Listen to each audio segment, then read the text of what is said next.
Үйүңө жин шайтандар жолобосун кирбесин десең, анда мына ушул видеону толук ук.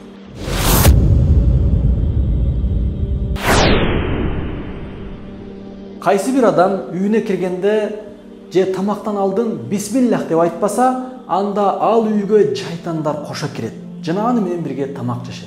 Абайлаңыздар. Кайсы бир адам үйүнө киргенде салам айтып кирбесе, ассаламу алейкум деп, анда ал үй бүлө берекеден куруу калат.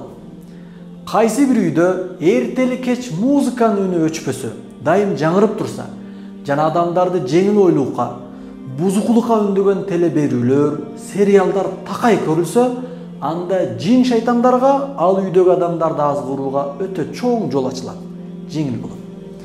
Кайсы бир үйдө жандуу заттардын сүрөттөрү илинип турса, же жандуу заттардын айкелдери жасалып ошол жерде турган болсо, анда ал үйгө периштелер кирбейт, периштелер жолобойт.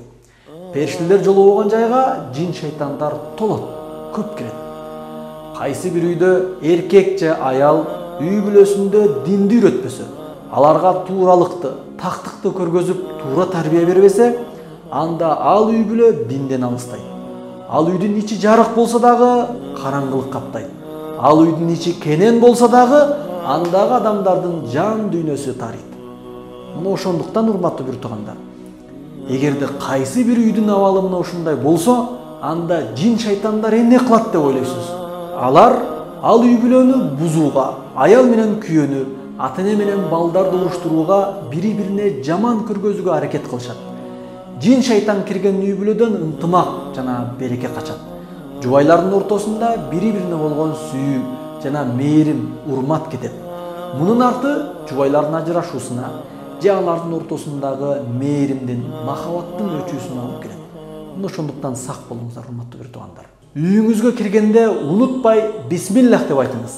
Киргенден кийин эч ким жок болсо дагы ассаламу алейкум деп салам айтыңыз. Мына ошондо үйүңүзгө жин шайтандар жолобойт, кирбейт. Жана үйүңүздө береке болот. Ошондой эле үйдө болгондо Куранды көп окуп туруңуз. Аллахты дайым зикир кылыңыз. Мына ошондо үй бүлөңүздө бактылуулук, бейпилдик өкүм сүрөт.